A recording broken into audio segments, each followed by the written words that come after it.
qualité, si ce n'est que je vais vous répondre, oui, ce métier me manque terriblement, j'ai très envie de... À 64 ans, Mylène Farmer demeure l'une des artistes les plus célèbres de France, et pourtant aussi l'une des plus silencieuses. Pas de confidences interminables, pas d'exposition familiale, pas de vie privée livrée en pâture. Depuis plus de 40 ans, elle fascine sans se montrer, domine sans expliquer, règne sans parler. Dans une industrie bâtie sur le bruit, elle a choisi le mutisme, un mutisme calculé. Pourquoi cette femme, adulée par des millions de fans, a-t-elle construit autour d'elle un mur aussi épais? Derrière cette absence de mots se cachent 3 blessures, 3 choix radicaux et une vérité troublante. Chez Mylène Farmer, le silence n'est pas une fuite, c'est une arme. Bien avant les projecteurs, bien avant les stades pleins et les records de vente, Mylène Farmer est une enfant silencieuse. Elle naît au Canada, au Québec, dans un environnement que l'on imagine vaste et ouvert, mais qu'elle décrira plus tard comme froid, distant, presque irréel. Son père travaille dans le secteur de la santé. La famille vit à l'écart. L'enfance n'est ni misérable ni spectaculaire. Elle est surtout marquée par un sentiment constant de décalage. Puis vient le retour en France. Pour beaucoup, ce serait un simple déménagement. Pour elle, c'est un arrachement. Elle quitte un territoire déjà difficile à apprivoiser pour un pays qui ne la reconnaît pas comme l'une des siennes. L'accent, les codes, l'école, les regards. Très tôt, elle se sent étrangère partout, ni tout à fait canadienne, ni vraiment française. Cette impression de n'appartenir à aucun lieu va s'inscrire profondément en elle. À l'école, elle se tient à l'écart. Elle observe plus qu'elle ne parle. Elle lit, beaucoup. Edgar Allan Poe, Baudelaire, les récits sombres, les personnages marginaux. Là où d'autres enfants cherchent à s'intégrer, elle se replie, non par provocation, mais par instinct. Le silence devient une protection, une manière d'exister sans s'exposer. C'est dans ces années que se forme une sensibilité particulière, une mélancolie qui n'a rien de théâtral, une tristesse calme, persistante, presque structurante. Plus tard, le public parlera de posture artistique, de noirceur calculée, d'esthétique du désenchantement. Mais chez Mylène Farmer, ce désenchantement n'est pas une invention, il est ancien. Il précède la musique, il précède même l'idée de devenir artiste. Lorsqu'elle commence à écrire, puis à chanter, elle ne raconte pas des histoires abstraites, elle transforme des sensations en images. L'abandon, la solitude, le regard des autres, le désir d'effacement. Les thèmes qui traverseront toute son œuvre sont déjà là, enfouis depuis l'enfance. La scène ne les crée pas, elle leur offre simplement un espace contrôlé pour exister. Cette enfance explique aussi un autre trait fondamental, la méfiance. Très tôt, Mylène Farmer comprend que se livrer expose, que parler donne prise, que montrer ses failles, c'est accepter qu'on s'en serve. Alors elle apprend à taire, à choisir ce qu'elle donne, à garder le reste pour elle, non par mépris du public, mais par nécessité intérieure. Quand elle entre dans l'industrie musicale, elle n'est pas une jeune femme naïve séduite par la lumière. Elle est déjà construite, déjà sur ses gardes, déjà consciente que la célébrité amplifie tout, y compris les blessures. Le silence, chez elle, n'est donc pas une stratégie née du succès, il est une continuité, la prolongation logique d'une enfance vécue dans l'observation, le retrait et l'autoprotection. Mais ce silence intime, forgé très tôt, va bientôt changer de nature. Il ne sera plus seulement un refuge personnel, il deviendra un système, une règle, un choix radical qui va structurer toute sa carrière. Lorsque Mylène Farmer entre réellement dans le paysage musical français au milieu des années 1980, elle n'est pas encore une légende. Mais elle n'est déjà plus une débutante ordinaire. Très vite, une rencontre va tout changer. Une rencontre décisive, presque fondatrice, Laurent Boutonnat. Boutonnat n'est pas seulement un compositeur, il est un architecte d'univers. Là où l'industrie musicale de l'époque privilégie les formats courts, les refrains faciles et les visages accessibles, lui pense en images longues, en récits, en symboles. Ensemble, ils ne créent pas des chansons, ils bâtissent un monde. Dès les premiers succès, une rupture s'impose. Les clips de Mylène Farmer ne ressemblent à rien de connu. Ils sont narratifs, cinématographiques, souvent violents, parfois dérangeants. Le sexe, la mort, la transgression, la religion, l'ambiguïté morale. Tout y passe. Et surtout, rien n'est expliqué. Le public doit interpréter, ressentir, accepter de ne pas comprendre entièrement. Cette esthétique devient sa signature, mais elle a un prix. Pour préserver la cohérence de cet univers, Mylène Farmer accepte une règle implicite. Sa vie personnelle n'en fera jamais partie. L'œuvre d'abord, le personnage ensuite, la femme jamais. Contrairement à d'autres artistes qui utilisent leur intimité pour nourrir leur notoriété, elle fait le choix inverse. Plus sa musique s'expose, plus elle se retire. Les chiffres explosent, les albums se vendent par millions, les concerts deviennent des événements quasi mythologiques. Chaque apparition est calculée, scénarisée, maîtrisée. Mylène Farmer ne donne pas l'impression de chercher l'amour du public, elle impose une distance. Et paradoxalement, cette distance renforce la fascination. À ce stade, son silence n'est plus seulement psychologique, il devient structurel, un pilier de sa carrière. Aucun dérapage médiatique, aucun témoignage spontané, aucune parole hors cadre. Dans un milieu où la surexposition est souvent synonyme de survie, elle prouve l'inverse. L'absence peut être une stratégie de domination. Laurent Boutonnat joue un rôle central dans cette mécanique. Leur collaboration repose sur un équilibre strict. Lui façonne l'image, la narration, la mise en scène. Elle incarne, interprète, habite les zones d'ombre. Ensemble, ils forment un bloc, un duo fermé, presque hermétique, qui refuse l'ingérence extérieure. Pas de producteurs envahissants, pas de compromis éditoriaux visibles, pas de confidence pour humaniser le produit. Peu à peu, une forteresse se construit. Une forteresse artistique, mais aussi personnelle. Les interviews sont rares. Quand elles existent, elles sont écrites, relues, contrôlées. Les mots sont choisis avec la même précision que les images de ses clips. Rien n'est laissé au hasard. À ce moment précis, une chose devient évidente. Si Mylène Farmer se tait, ce n'est pas parce qu'elle n'a rien à dire, c'est parce qu'elle a compris très tôt que parler affaiblit parfois plus que se taire. Le succès lui donne le pouvoir de fixer ses règles, et elle les fixe sans concession. Mais derrière cette réussite maîtrisée, derrière cette ascension sans scandale apparent, une question commence à émerger. Jusqu'où peut-on se protéger sans s'enfermer? Et combien de temps un tel système peut-il tenir avant de se fissurer? Car bientôt, un événement extérieur va transformer ce choix stratégique en nécessité vitale. À mesure que le succès de Mylène Farmer s'installe, le silence cesse d'être seulement un choix esthétique. Il devient une règle, une discipline, presque un serment. Le duo qu'elle forme avec Laurent Boutonnat ne fonctionne plus comme une simple collaboration artistique, mais comme une citadelle. Tout ce qui entre est filtré, tout ce qui sort est contrôlé. Dans les années où la presse people explose, où la télévision réclame des confessions, où les artistes apprennent à se raconter pour rester visibles, Mylène Farmer refuse. Pas de passages répétés sur les plateaux, pas de récits familiaux, pas d'anecdotes personnelles pour attendrir le public.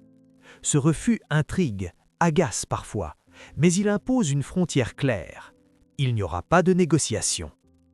Ce fonctionnement crée une forme d'isolement assumé, peu d'amitiés connues dans le milieu, peu de liens affichés avec d'autres célébrités. Mylène Farmer n'appartient pas à une scène sociale.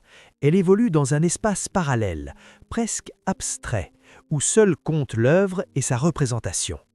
L'artiste existe, la personne disparaît. Ce retrait n'est pas sans conséquence. À force de se protéger, on se coupe. À force de contrôler, on rigidifie. Tout devient codifié.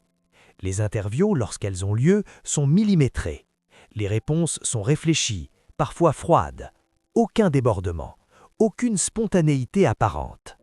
La presse parle alors d'énigmes, de mystères, parfois de froideur. Mais ce que l'on perçoit comme de la distance est avant tout les stratégies de survie psychologique. Car plus la notoriété grandit, plus la pression augmente. Les fans ne veulent pas seulement des chansons, ils veulent un accès, un regard, une part d'intimité. Or, Mylène Farmer refuse cette logique de consommation affective. Elle donne tout sur scène, elle ne donne rien en dehors. C'est un pacte tacite, mais non négociable. Cette exigence absolue finit par enfermer autant qu'elle protège. Le cercle se resserre, le monde extérieur devient menaçant, imprévisible. Chaque apparition est vécue comme un risque potentiel. Chaque mot prononcé peut être déformé, amplifié, retourné.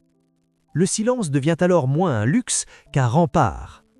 Dans ce système fermé, la moindre fissure serait catastrophique. Et cette fissure ne viendra pas d'une interview maladroite ou d'un scandale people, elle viendra d'un événement brutal, inattendu, impossible à contrôler. Un événement qui va rappeler à Mylène Farmer que la frontière entre l'artiste adoré et la personne exposée peut devenir mortelle. À partir de ce moment-là, le silence ne sera plus seulement un choix stratégique, il deviendra une obligation, une question de vie ou de mort. Et ce qui n'était jusqu'alors qu'un enfermement volontaire va se transformer en fuite. Car en 1991, la célébrité va cesser d'être un jeu de contrôle. Elle va révéler son visage le plus sombre. Et Mylène Farmer va comprendre dans la violence la plus crue que le danger ne vient pas toujours de ce que l'on dit, mais de ce que les autres projettent quand on ne dit rien. En 1991, tout bascule. Ce que Mylène Farmer avait jusque-là tenté de contenir par le contrôle et la distance lui échappe brutalement. Un homme, obsédé par l'artiste, se présente au siège de sa maison de disques. Il exige de la voir. Le refus est ferme. Quelques instants plus tard, il abat froidement la réceptionniste.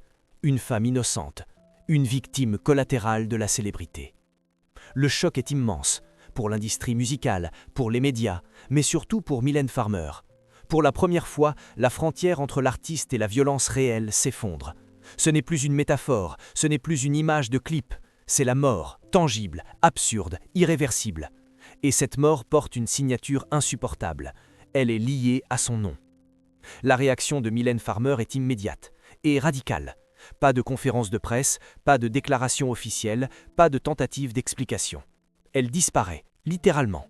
Elle s'efface du paysage français comme si elle n'y avait jamais existé. Le silence, jusque-là contrôlé, devient total. Dans les semaines qui suivent, elle quitte la France. Direction Los Angeles. 4 années d'exil volontaire. 4 années sans apparition publique significative. 4 années pour survivre loin de la machine médiatique, loin des attentes, loin de la fascination devenue dangereuse. À Los Angeles, elle n'est plus une icône, elle est une inconnue. Elle vit simplement.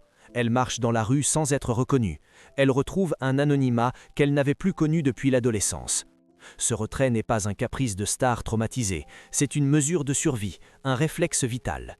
Car à partir de 1991, Mylène Farmer comprend quelque chose de fondamental. La célébrité ne se contente pas d'exposer, elle transforme, elle déforme. Elle permet à certains de projeter leurs fantasmes, leurs frustrations, leurs obsessions sur une figure qu'ils ne connaissent pas. Et lorsque cette projection devient extrême, elle peut tuer. Ce drame change sa perception du monde. Avant, le silence était un outil. Après, il devient une nécessité. Avant, l'isolement était un choix esthétique. Après, il devient une barrière de sécurité. Elle n'essaiera plus jamais de corriger l'image qu'on se fait d'elle. Elle n'essaiera plus de rassurer. Elle se contentera de se protéger. Durant ces années américaines, elle écrit, elle observe, elle se reconstruit, mais surtout, elle redéfinit les règles. Si elle revient un jour, ce sera à ses conditions, plus strictes, plus hermétiques, plus définitives. Quand elle finit par réapparaître sur la scène musicale française, le choc est inverse. Elle est toujours là, toujours puissante, toujours adorée, mais plus inaccessible que jamais. Le message est clair, l'artiste reviendra, la personne, non. Ce retour marque un tournant. La presse comprend qu'elle n'obtiendra rien de plus. Les interviews deviennent encore plus rares, les apparitions publiques encore plus maîtrisées. Chaque mot est pesé, chaque silence assumé. Mylène Farmer ne cherche plus à être comprise, elle cherche à rester en vie. Ce traumatisme de 1991 explique tout ce qui suivra. La distance glacée, l'absence d'explication, le refus des codes modernes de la célébrité, les réseaux sociaux ignorés, les confidences bannies, tout cela n'est pas de l'arrogance, ce n'est pas non plus une posture artistique extrême, c'est une réponse à la peur, une peur lucide, fondée sur une expérience irréversible. À partir de là, le silence cesse définitivement d'être une énigme. Il devient une ligne de défense, une frontière invisible mais inaffranchissable. Et toute tentative de la franchir est perçue comme une menace potentielle. Mais ce que beaucoup ignorent encore, c'est que ce mutisme absolu n'est pas une disparition, c'est une transformation. Car en se taisant, Mylène Farmer ne s'efface pas, elle change simplement la manière dont elle parle au monde. Et cette manière-là, elle va la perfectionner jusqu'à en faire une signature. Après 1991, Mylène Farmer ne reviendra jamais à la parole publique telle qu'on l'attend d'une star. Mais elle ne se taira pas complètement. Elle change simplement de langage. Là où d'autres artistes se livrent par des interviews, des confidences ou des récits personnels, elle choisit un autre terrain, celui de l'œuvre, de la scène, du symbole. Ses chansons deviennent plus allusives, plus fragmentées. Les mots y sont chargés, mais jamais explicatifs. Les thèmes de la disparition, de la mort, du double, de la peur, de la rédemption s'y imposent sans commentaire. Elle ne raconte pas les faits, elle en laisse les traces. Le public n'est plus spectateur d'une histoire racontée, il devient interprète. Sur scène, le même principe s'applique. Les concerts ne sont pas des rencontres chaleureuses, ce sont des rituels, des mises en scène millimétrées où chaque geste est chorégraphié, chaque regard calculé. Elle apparaît, elle disparaît. Elle donne tout, mais sans jamais ouvrir la porte. La vulnérabilité est là, visible, presque douloureuse, mais elle reste encadrée, jamais livrée brute. C'est là que se trouve le véritable aveu de Mylène Farmer. Elle ne nie pas ses blessures, elle les transforme. Elle refuse simplement qu'on les consomme. Elle ne cherche ni compassion ni compréhension. Elle impose une distance qui oblige à respecter ce qui ne sera jamais dit. Ce choix va à contre-courant de l'évolution du monde médiatique. À l'ère des réseaux sociaux, où l'exposition permanente est devenue une norme, son mutisme apparaît presque subversif. Elle n'existe pas par le flux, elle n'existe pas par la réaction, elle existe par l'attente, et cette attente nourrit le mythe. En contrôlant ce qu'elle montre, elle contrôle ce que l'on peut imaginer. Là où la surexposition banalise, son retrait magnifie. Chaque apparition devient un événement, chaque mot prononcé prend une valeur disproportionnée. Le silence n'efface pas l'artiste, il la rend plus dense. Beaucoup ont tenté de percer ce mystère, peu y sont parvenus, parce qu'il n'y a rien à révéler de plus que ce qui est déjà donné. Mylène Farmer ne cache pas une vérité scandaleuse, elle cache l'accès, et cette nuance est essentielle. À travers cette posture, elle redéfinit la notion même de confession artistique. Elle prouve qu'il est possible de se livrer sans se dévoiler, de parler de soi sans se raconter, de transformer la douleur en esthétique plutôt qu'en spectacle. Ce que certains interprètent comme de la froideur est en réalité une extrême maîtrise, une façon de rester souveraine dans un monde qui dévore les identités. En refusant la parole directe, elle évite la simplification, elle échappe aux étiquettes, elle reste insaisissable. Et c'est précisément là que réside sa force, car en choisissant ce silence actif, elle ne disparaît pas du récit, elle en devient la narratrice invisible. Depuis plus de 40 ans, Mylène Farmer déjoue les règles d'un système qui exige tout des artistes, leur voix, leur corps, leur histoire, leurs blessures. Là où beaucoup se sont perdus à force de se raconter, elle a fait le choix inverse. Elle a retiré sa personne du récit pour sauver l'essentiel, l'œuvre. Son silence n'est ni une fuite, ni un mépris du public. Il est une frontière, une ligne de protection tracée avec lucidité. Après l'enfance vécue dans le décalage, après la construction méthodique d'un mythe, après le traumatisme irréversible de 1991, se taire est devenu pour elle une manière de rester debout, de rester vivante. Mylène Farmer n'a jamais demandé à être comprise, elle n'a jamais cherché à corriger les fantasmes projetés sur elle. Elle a accepté cette zone floue, convaincue qu'expliquer, c'est souvent appauvrir. En refusant la transparence, elle a conservé sa complexité. En refusant l'aveu direct, elle a protégé ce qui ne peut être réduit à une phrase ou à une interview. Dans un monde saturé d'images et de confessions forcées, son mutisme agit comme une anomalie. Et c'est précisément cette anomalie qui fascine. Le silence devient ici un langage, une façon de parler sans être capturé, une manière d'exister sans être disséqué. Aujourd'hui encore, elle contrôle ce que le public voit, entend et ressent. Elle ne livre pas son intimité, elle offre des fragments, des symboles, des émotions mises en scène. Ce choix n'est pas une faiblesse, c'est un acte de souveraineté. Mylène Farmer n'est pas une victime de l'industrie du spectacle, elle en est l'exception. L'une des rares artistes à avoir compris que parfois, le pouvoir ultime ne réside pas dans la parole, mais dans la capacité à la retenir. car certains artistes brillent sous la lumière, d'autres, comme elle, règnent dans l'ombre qu'ils ont eux-mêmes créée.